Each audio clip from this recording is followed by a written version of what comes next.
నమస్తే, welcome to Ayushman భవ. Rheumatoid arthritis అంటే ఏంటి? రుమటాయిడ్ ఆర్థరైటిస్ లక్షణాలు ఎలా ఉంటాయి? కీళ్ల నొప్పిని ఆర్థరైటిస్ సమస్యగా గుర్తించవచ్చా? ఆర్థరైటిస్ వ్యాధి వంశపారంపర్యంగా వస్తుందా? రుమటాయిడ్ ఆర్థరైటిస్ సమస్యకు హోమియోలో వైద్య విధానాల గురించి మాట్లాడేందుకు మనతో పాటు స్టూడియోలో ఉన్నారు doctor care homeopathy doctor Suresh Buddha. వారిని అడిగి మరిన్ని సలహాలు సూచనలు తెలుసుకుందాం. నమస్తే డాక్టర్. ఈ రుమటాయిడ్ ఆర్థరైటిస్ అంటే ఏంటి, ఎందుకు వస్తుంది? రుమటాయిడ్ ఆర్థరైటిస్ అనేటటువంటిది మనం జనరల్గా కీళ్ళ వాతము అంటాము.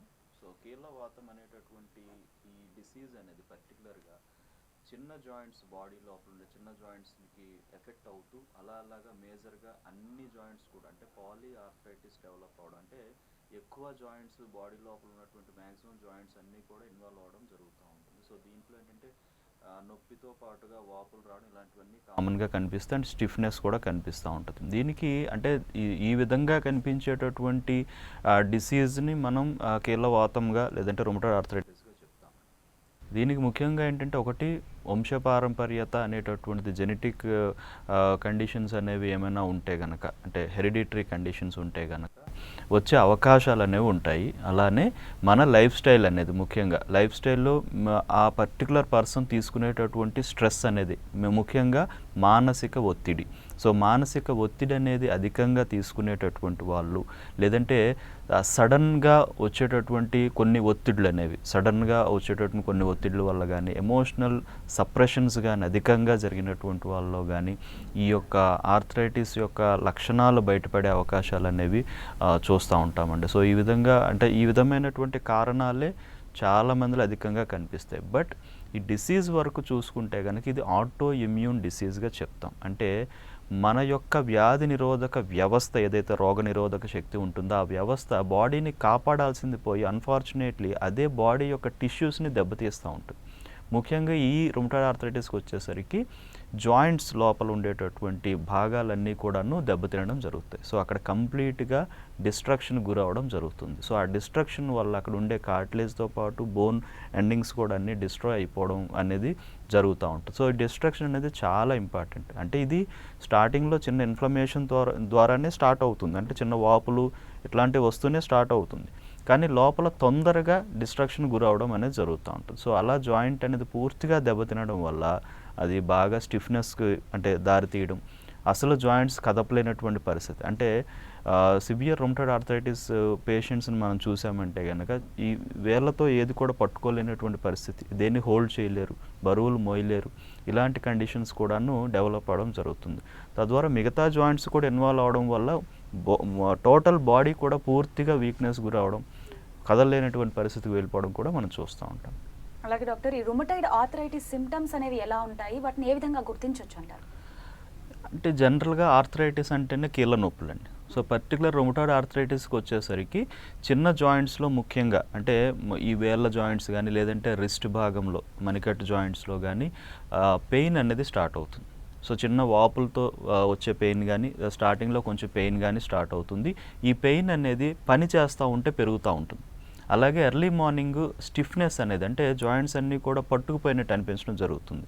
సో ఆ మార్నింగ్ టైం స్టిఫ్నెస్ అనేది చూస్తూ ఉంటాం. ఇలా ఒక జాయింట్ నుంచి ఇంకో జాయింట్కి, ఒక చేతి నుండి ఇంకో చేతికి, ఇట్లా తర్వాత ఎల్బో జాయింట్స్, ఈ ఎల్బో ఎఫెక్ట్ అయితే మళ్ళీ నెక్స్ట్ కొద్ది రోజుల్లో ఈ ఎల్బోకి ఎఫెక్ట్ అవుతూ ఉంటుంది. అలా మిగతా అన్ని జాయింట్స్ కూడా ఇన్వాల్వ్ అవ్వడం జరుగుతుంది. సో ఆ స్టిఫ్నెస్తో కూడినటువంటి జాయింట్ పెయిన్స్ అనేవి మనకు కనిపిస్తూ ఉంటే కనుక సో డెఫినెట్లీ దాన్ని ఆర్థరైటిస్ అంటే ఈ కీళ్ళవాతం యొక్క లక్షణంగా స్టార్టింగ్లోనే గుర్తించాల్సిన అవసరం అనేది ఉంటుంది. అంటే కొంతమందికి 1 డే అలా ఉండి క్లియర్ అయిపోవడం అనేది కాదు, కంటిన్యూటీ ఇలా ఉంటుంటే కనుక కొన్ని డేస్ టుగెదర్ ఆర్ కొన్ని వీక్స్ టుగెదర్ ఇట్లా ఉంటుంటే కనుక ఇది కీళ్ళవాతం అయ్యే అవకాశాలు ఉంటే చూడాలి. కొంతమందిలో పెయిన్స్ ఎక్కువ అవడం వల్ల ఫీవర్ కూడా అనిపిస్తుంది. సో బాడీ కంప్లీట్గా ఫీవరిష్నెస్ కానీ, కొంతమంది ఫీవర్ రావడం కూడా ఉంటుంది. ఇవన్నీ కూడా ఇందులో కనిపించేటటువంటి లక్షణాలు, గుర్తించాల్సినటువంటి లక్షణాలు.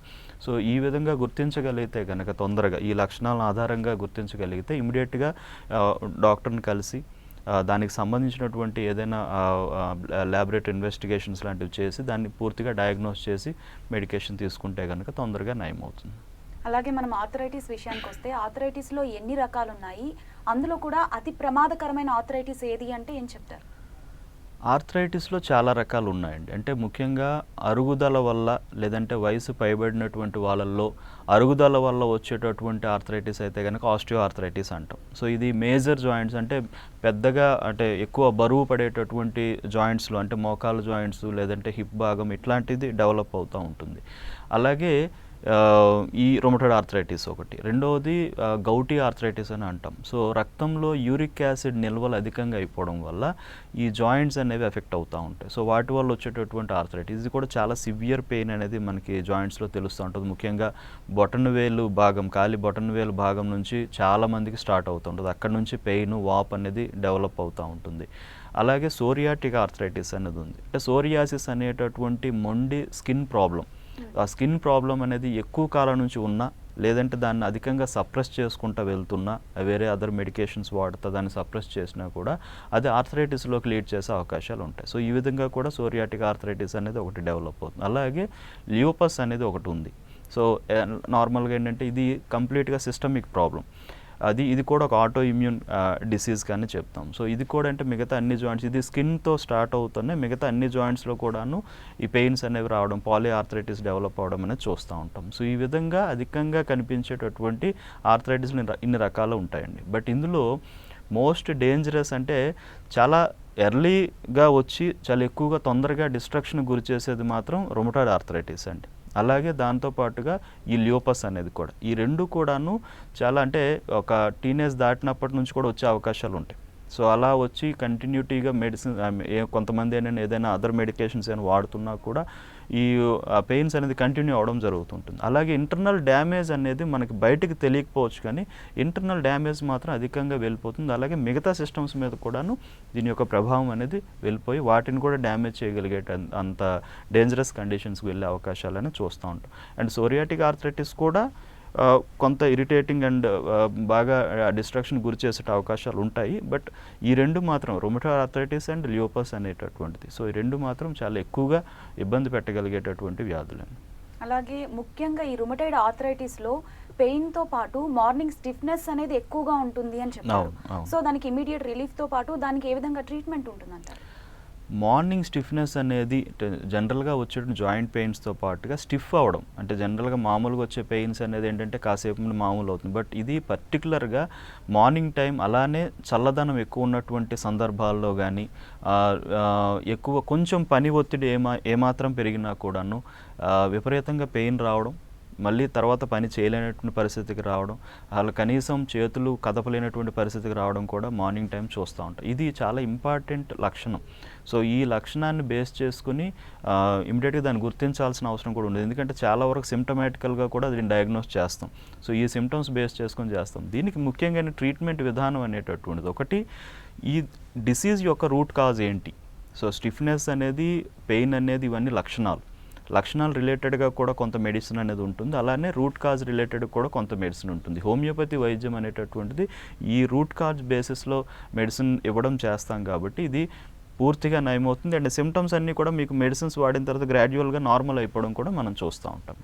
ఓకే, మొదటి కాల్ ఉన్నారు డాక్టర్ సురేందర్ గారు ఖమ్మం నుంచి. నమస్కారం సురేందర్ గారు. హలో, మా బాబేనండి. చెప్పండి అమ్మా, మీ సమస్య ఏంటో డాక్టర్ గారితో చెప్పండి. హలో డాక్టర్ గారు. అమ్మ చెప్పండి అమ్మా. నమస్కారం అండి. నమస్తే అమ్మ చెప్పండి.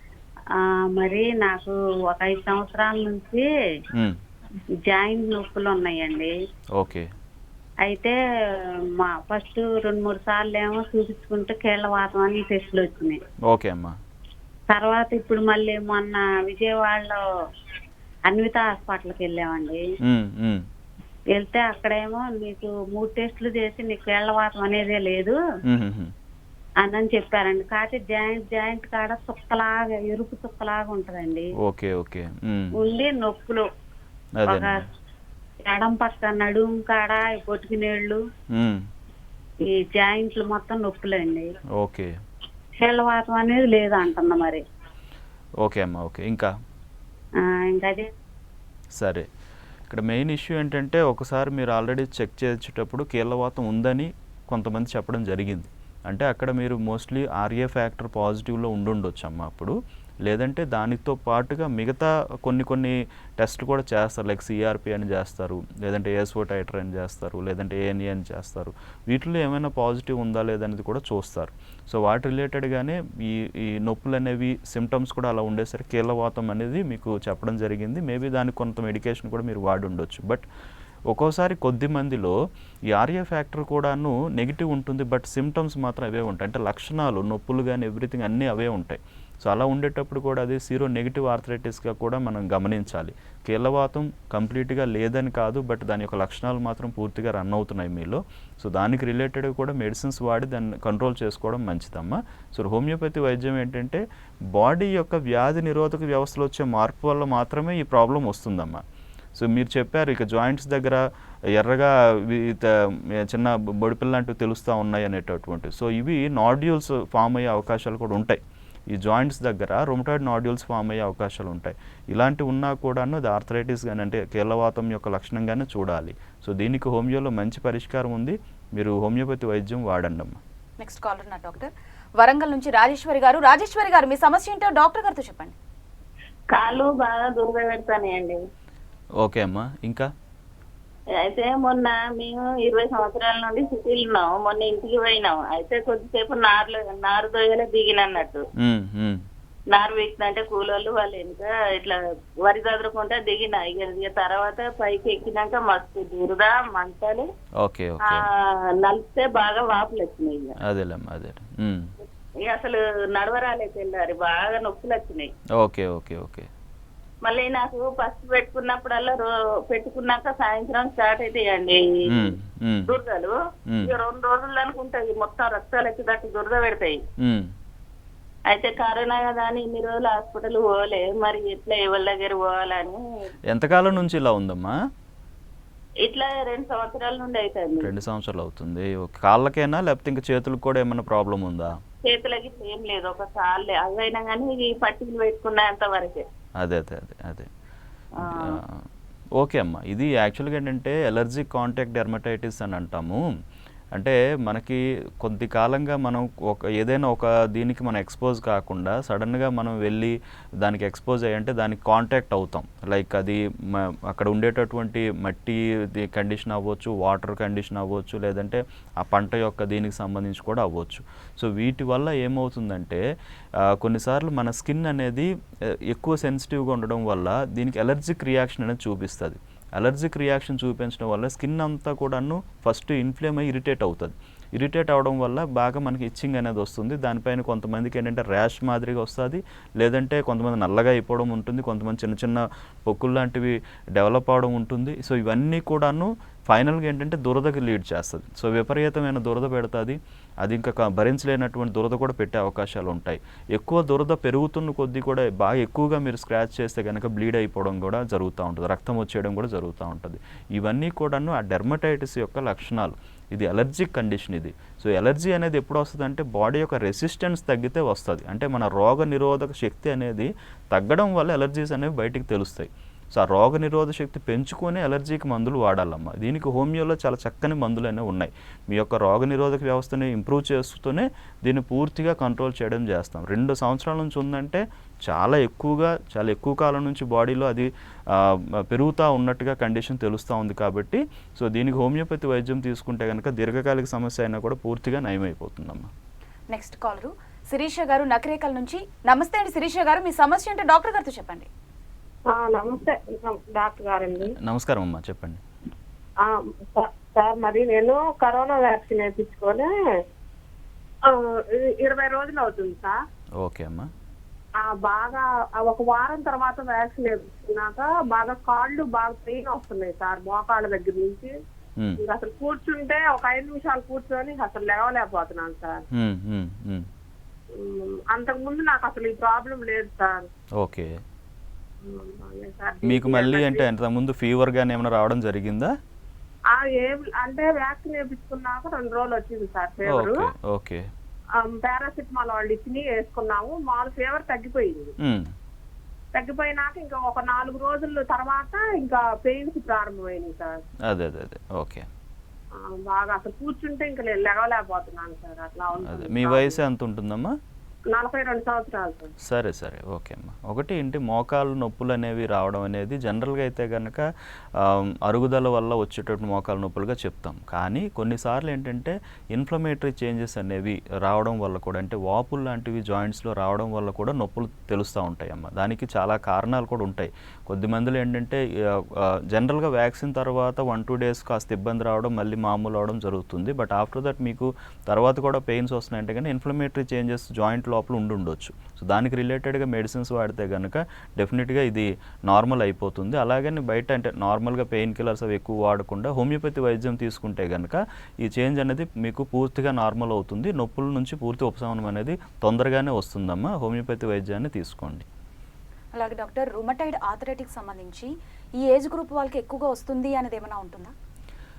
ఏజ్ గ్రూప్ అనేది అంటే జనరల్గా నార్మల్ ఆర్థరైటిస్ పెద్దవారికి వస్తుందని చెప్తూ ఉంటాం, ఆస్టియో ఆర్థరైటిస్ అనేది. బట్ రుమటోయిడ్ ఆర్థరైటిస్ అనేటటువంటిది ఏంటంటే టీనేజ్ దాటినప్పటి నుంచి కూడాను అడల్ట్ ఏజ్ మొత్తంలో కూడాను వచ్చే అవకాశాలు ఇంచుమించు అంటే 40-50 లోపల లేదంటే 45 లోపల వాళ్ళకి అధికంగా వచ్చే అవకాశాలు చూస్తూ ఉంటామండి. బికాజ్ ఇది ఎక్కువ శాతం మన యొక్క stress factor and mental stress వల్ల ఈ ఒత్తిళ్ళు అధికంగా ఉండడం వల్ల ఇది బయటపడే అవకాశాలు ఉంటుంది. కాబట్టి ఈ టైంలోనే అధికంగా ఇప్పుడు 30s నుంచి 40 మధ్యలో ఉన్నటువంటి వాళ్ళకి, 25 నుంచి 40 మధ్యలో ఉన్నటువంటి వాళ్ళకి ఇవి తొందరగా బయటపడడానికి అవకాశం ఉంటుంది. వాళ్ళు తీసుకునేటువంటి స్ట్రెస్ వల్ల అధికంగా బయటపడే అవకాశాలను చూస్తూ ఉంటామండి.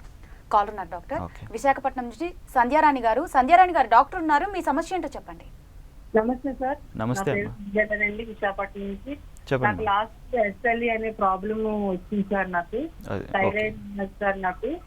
అయితే దీనివల్ల నాకు చాలా ఇబ్బందిగా ఉంటుంది, ఆయాసం ఉంటుంది సార్. నాకు చెస్ట్ లెఫ్ట్ సైడ్ కొలాప్స్ అయింది సార్, చిన్న డిస్క్. నేను ఒక అడుగు కూడా నేను వేయలేనండి, ఒక స్టెప్ కూడా నేను ఎక్కలేకపోతున్నాను. వాష్రూమ్కి వెళ్ళి స్నానం చేసిన అది చాలా ఆయాసంగా వస్తుంది సార్. దానికి నాకు సైడ్ ఎఫెక్ట్లు కూడా చాలా ఉన్నాయండి. చెగ్గడ్లు అవి రావడం, స్మూత్ ప్లేస్ అట్లా వచ్చిందంటే ఒక 5-3 వీక్స్ తగ్గకపోవడము. దానివల్ల చాలా సఫర్ అవుతున్నానండి. నాకు 2 బాబులు ఉన్నారండి, సిజేరియన్ అయ్యింది. అయితే మధ్య హోమియోపతి వాడాం గారండి, దానివల్ల నాకు ఏ యూజ్ రాలేదు లోకల్లోని వైజాగ్ లో. అయితే రుమటాలజీ స్టిరాయిడ్స్ అవి ఇస్తున్నారండి. ఇస్తున్నా నాకు సైడ్ ఎఫెక్ట్ బొడ్డు రావడం, నీరు పట్టేయడం, ఆయాసం, అసలు నేను చాలా ఇబ్బంది పడుతుంది. నెబులైజేషన్ పెట్టుకుంటేనే కానీ నేను యూరిన్ వెళ్ళలేకపోతున్నానండి. ఎస్ఎల్ఈ ప్రాబ్లం నుంచి నేను ఎలాగా మన దాంట్లో ఏమైనా ట్రీట్మెంట్ ఉన్నాయా, కొంచెం ఏమైనా ఇస్తారండి? ఖచ్చితంగా అమ్మా. చాలా అంటే కాంప్లెక్స్ అంటే కండిషన్, అంటే బాగా కాంప్లికేటెడ్ కండిషన్గానే డెవలప్ అయింది మీలో. ఎస్ఎల్ఈ అనేది సిస్టమిక్ ల్యూపస్ ఎరిథిమాటోసిస్ అంటాము. ఇది కంప్లీట్గా ఆటో ఇమ్యూన్ డిసీజ్. అలానే అన్ని సిస్టమ్స్ ఇన్వాల్వ్ అవ్వగలిగేటటువంటి, అన్ని సిస్టమ్స్ డ్యామేజ్ అవ్వగలిగేటటువంటి పరిస్థితిలోకి వెళ్ళిపోతుంది. ఇది కూడా ఆటో ఇమ్యూన్ కండిషన్ కాబట్టి వ్యాధి నిరోధక వ్యవస్థ యొక్క అంటే మన బాడీ మీద దాని యొక్క ఎఫెక్ట్ ఎలా ఉంటుంది అనేది అబ్జర్వ్ చేసుకుంటూనే మెడిసిన్స్ వాడాలి. లేదంటే నార్మల్గా ఏదో పెయిన్స్ గానో లేకపోతే ఆయాసం వస్తుందని లేదంటే ఏమైనా స్టెరాయిడ్స్ కానీ ఇట్లాంటివి వాడడం వల్ల టెంపరీ రిలీఫ్ కానీ, బట్ దాని యొక్క వేరే సైడ్ ఎఫెక్ట్స్ కూడా మీరు చెప్తా ఉన్నారు. అంటే డెఫినెట్లీ వాటి యొక్క సైడ్ ఎఫెక్ట్స్ బాడీ మీద కనిపిస్తూ ఉంటాయి. మీరు వెయిట్ పుటాన్ అవుతున్న కొద్దీ కూడాను, థైరాయిడ్ లెవెల్స్లో మార్పులు వస్తున్న కొద్దీ కూడాను మీకు ఆయాసం మళ్ళీ పెరిగే అవకాశాలు, లంగ్స్ ఎఫెక్ట్ అవుతున్న కొద్దీ కూడాను ఆయాసం మళ్ళీ పెరిగే అవకాశాలు ఉంటాయి. సో ఇలా ఒకటి తర్వాత కిడ్నీస్ మీదకి ప్రభావం పడేటువంటి అవకాశాలు ఉంటాయి. కిడ్నీ డ్యామేజ్ అయితే కనుక మొత్తం ఓవరాల్ సిస్టమ్ మీద కంప్లీట్గా ప్రాబ్లం అనేది వస్తుంది. సో ఇవన్నీ చాలా మోస్ట్ కాంప్లికేటెడ్ కండిషన్స్. బట్ హోమియోలో దీనికి చాలా మంచి పరిష్కారం ఉంది. బట్ హోమియో అంటే మామూలుగా ఏంటంటే ఏదో అంటే సిమ్టమాటికల్గా ఇచ్చేటటువంటి ట్రీట్మెంట్ కాకుండా కాన్స్టిట్యూషనల్ విధానంలో పూర్తిగా హోమియో మందులు వాడగలిగితే కనుక ఇటువంటి కండిషన్ నుంచి బయటపడతామమ్మా. ఖచ్చితంగా ఎస్ఎల్ఈ కూడా నార్మల్ అవుతుంది. మీకు ఈ సిమ్టమ్స్ అన్నీ కూడా కంట్రోల్ అవుతాయి, థైరాయిడ్ లెవెల్స్ కూడా కంట్రోల్ అవుతాయి మీకు. సో దాన్ని ఇలా మెయింటైన్ చేసుకుని పూర్తిగా మనం నయం చేసుకునే అవకాశం ఉంది. హోమియోలో కాన్స్టిట్యూషనల్ ట్రీట్మెంట్ అనే విధానం మాత్రం దీన్ని చాలా పకడ్బందీగా పక్కాగా వాడడం అనేది చేయాలి. కొంచెం టైం పెట్టి వాడాలి, బట్ వాడితే కనుక డెఫినెట్లీ మీకు నార్మల్ అయిపోతుందమ్మా. నెక్స్ట్ కాల్ ఉన్నారు డాక్టర్. జయ గారు హైదరాబాద్ నుంచి. జయ గారు, మీ సమస్య ఏంటో డాక్టర్ గారితో చెప్పండి. ఓకే, నమస్తే అండి. నమస్తే అమ్మా. మా హస్బెండ్ కి హెచ్ఎల్ఏ B27 పాజిటివ్ ఉందన్నారండి. ఓకే అమ్మా. ఓకే. అండ్ ఇప్పుడు ఆయనకి యాంకిలోజింగ్ స్పాండిలైటిస్ ఉంది. అవునమ్మా. అది డిసీజ్ చాలా ఎక్కువగా ఉంది అంటున్నారు, మెడిసిన్స్ కి సెట్ అవ్వట్లేదు అంటున్నారు, ఇంజెక్షన్స్ ఇస్తున్నారు. ఓకే. ఇది ఎగ్జెంషియా ఇంజెక్షన్ యాడ్స్ సార్ అవి. ఇది ఇంకా ఇంతే ఉంటుందా అండి లైఫ్ లాంగ్? లేదమ్మా, యాంకోలైజింగ్ స్పాండిలైటిస్ కూడాను ఆటో ఇమ్యూన్ డిసీజ్. సో దానికి పర్ఫెక్ట్ రూట్ కాజ్ అనేది ఎవరు చెప్పలేరు. బట్ మన యొక్క వ్యాధి అంటే మన ఇమ్యూన్ సిస్టమే మన టిష్యూని దెబ్బతీస్తూ ఉంటుంది. ముఖ్యంగా లోయర్ బ్యాక్ని విపరీతంగా పట్టుకుంటుంది. లోయర్ బ్యాక్ నుంచి హిప్ జాయింట్స్ వీటికి కనెక్ట్ అయ్యేటటువంటి ఆ జాయింట్స్ అన్నీ కూడా ఇన్వాల్వ్ అవ్వడం జరుగుతుంది. ఇది పెరుగుతున్న కొద్దీ కూడా ఏంటంటే స్టిఫ్నెస్ పెరిగిపోతుంది, అంటే జాయింట్స్ అన్ని ఫ్యూజ్ అయిపోతూ ఉంటాయి. సో ఇది చాలా ఇంపార్టెంట్. తర్వాత మొబిలిటీ అంటే మన మూమెంట్ అనేది చాలా వరకు రిస్ట్రిక్ట్ అయిపోతుంది. సో ఇలాంటి కండిషన్స్ అనేవి చాలా ఉంటాయి దాంట్లో. అండ్ కొంచెం కాంప్లికేటెడ్ కండిషనే. ఆటో ఇమ్యూన్ డిసీజెస్ అన్నీ కూడాను అన్ని సిస్టమ్స్ మీద కూడా ఎఫెక్ట్ చూపించగలిగేటంత పెద్ద వ్యాధులుగానే ఉంటాయి. బట్ దీనికి ఏంటంటే నార్మల్గా ఇప్పుడు మీరు చెప్తున్న కండిషన్స్ ఏంటంటే పెయిన్ రిలీఫ్ కోసము లేదంటే జనరల్ లైఫ్ స్టైల్ మెయింటెనెన్స్ కోసం మాత్రమే మీరు చూస్తూ ఉన్నాం. కానీ ఈ రూట్ కాజ్ అనేది అంటే ఇమ్యూన్ సిస్టంలో జరిగినటువంటి మార్పును ఆధారంగా చేసుకుని మాత్రం మెడిసిన్ వాడటం లేదు. సో దానిని ఆ విధంగా వాడగలిగితే గనక స్పాండిలైటిస్ అనేది యాంకోలైజింగ్ స్పాండిలైటిస్ నుంచి కూడాను లైఫ్ స్టైల్ చాలా బెటర్ అవుతుంది. పెయిన్ అండ్ స్టిఫ్నెస్ అన్నీ కూడా కంట్రోల్ అవుతాయి. చాలా ఫ్రీగా మూమెంట్ అనేది కూడా వస్తుంది. ఆయనకి కంటిన్యూగా మెడిసిన్స్ వాడుతూ ఉంటే కనుక పూర్తిగా నార్మల్ అవడం కూడా మనం చూస్తామమ్మా. హోమియోలో చాలా మంచి వైద్యం అనేది దీనికి ఉంది. ఇది పర్టికులర్గా ఏంటంటే ఇండివిజువల్ బాడీని బట్టి ఉంటుంది. అంటే అందరికీ యాంకోలైజింగ్ స్పాండిలైటిస్ ఉన్న అందరికీ ఒకటే కైండ్ ఆఫ్ మెడిసిన్స్ ఇవ్వడం అనేది కాకుండా ఒక్కొక్క బాడీని బట్టి కూడా మెడిసిన్స్ కూడా మారుతూ పొటెన్సీస్ మారుతూ దాన్ని బట్టి ఇస్తాం. సో కంటిన్యూగా మెడిసిన్ వాడగలిగితే కనుక ఇది పూర్తిగా నయం అవుతుందమ్మా. ఓకే డాక్టర్, ఒక పేషెంట్ మీ దగ్గరకు వచ్చినప్పుడు అతను అసలు ఏ స్టేజ్లో ఉన్నాడు అని ఏ విధంగా డయాగ్నోస్ చేస్తారు? రూట్ కాజ్ అనేది ఎలా తెలుసుకుంటారు? స్టేజ్ అనేది కూడా చాలా ఇంపార్టెంట్ అండి. ఎందుకంటే స్టార్టింగ్లో జాయింట్లో కనిపించిన చిన్న చిన్న వాపులు లేదంటే స్టిఫ్నెస్ లాంటివి కనిపిస్తూ మార్నింగ్ స్టిఫ్నెస్, కొంచెం పని చేస్తే పెయిన్ రావడం, ఇలాంటి కండిషన్స్ ఉంటే కొంచెం ఫేవరిష్నెస్ అనేది పెయిన్స్ ఎక్కువ ఉంటే కనుక బాడీ పెయిన్స్ అంతా కనిపించి వీక్నెస్ రావడం కానీ ఉంటే కనుక డెఫినెట్లీ అంటే అప్పటి నుంచే స్టార్ట్ అవుతుందని చెప్తాం. కొద్దిమందిలో ఏంటంటే టెంపరీగా కనిపించి మళ్ళీ సబ్సైడ్ అయిపోతూ ఉంటుంది. అంటే నార్మల్ కొన్ని మెడికేషన్స్ వల్ల పెయిన్ కిల్లర్స్ వాడడం కానీ ఇంకోటి వాడడం వల్ల సబ్సైడ్ అవుతుంది. బట్ ఇంటర్నల్గా దాని యొక్క కండిషన్ కంటిన్యూ అవుతూ ఉండడం జరుగుతుంది. సో ఈ విధమైనటువంటి కండిషన్స్ని కూడా అబ్జర్వ్ చేసుకొని హోమియోలో మెడిసిన్స్ అనేవి ఇవ్వడం జరుగుతుందండి. ఒకవేళ ఇది పెరుగుతున్న కొద్ది అంటే డిసీజ్ అడ్వాన్స్ అయిందని ఎట్లా చెప్తామంటే జాయింట్స్లో డిఫార్మిటీస్ అనేవి డెవలప్ అవుతాయి. అంటే స్టిఫ్నెస్ పెరిగిపోతున్నాయి, జాయింట్ అనేది పూర్తిగా వంగిపోవడం, ఈ వేళ్ళు ఇవన్నీ కూడా వంగిపోవడం జరుగుతూ ఉంటుంది. అలా మిగతా అన్ని జాయింట్స్ కూడా ఇన్వాల్వ్ అవ్వడం జరుగుతుంది. దానివల్ల ఏంటంటే డే టు డే యాక్టివిటీస్ పూర్తిగా దెబ్బతింటాయి. సో ఇలాంటి కండిషన్స్ పూర్తిగా అడ్వాన్స్డ్ కండిషన్.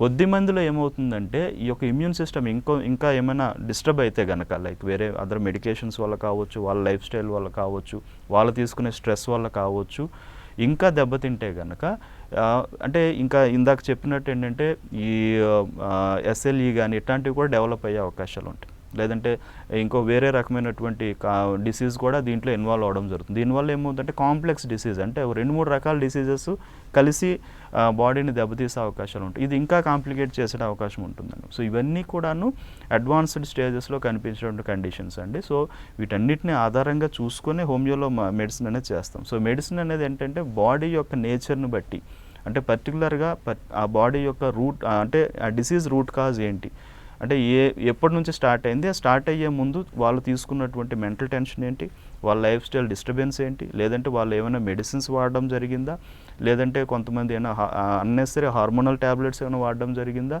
లేదంటే ఇలాంటి కండిషన్ ఏమైనా సప్రెషన్స్ ఏమైనా అంటే వేరే డిసీజ్ని పూర్తిగా సప్రెస్ చేసుకుంటూ వెళ్తూ దీని వరకు వెళ్ళిందా, ఇలా అన్ని రకాలు చూసుకొని దాన్ని బట్టి దాని రూట్ కాజ్ని చూసి మెడిసిన్ ఇవ్వడం చేస్తాం హోమియోలో. సో ఇలా ఇవ్వడం వల్ల ఏంటంటే అది పూర్తిగా మళ్ళీ అగైన్ రూట్స్ నుంచి దాన్ని కవర్ చేసుకుంటూ రావడం అనేది జరుగుతుంది. అలా మనం పూర్తిగా నయం చేసుకోవచ్చు.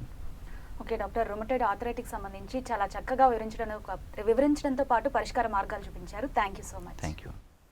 చూసారు కదా, ఇది ఇవాల్టి ఆయుష్మాన్ భవ. చూస్తూనే ఉండండి 10 TV.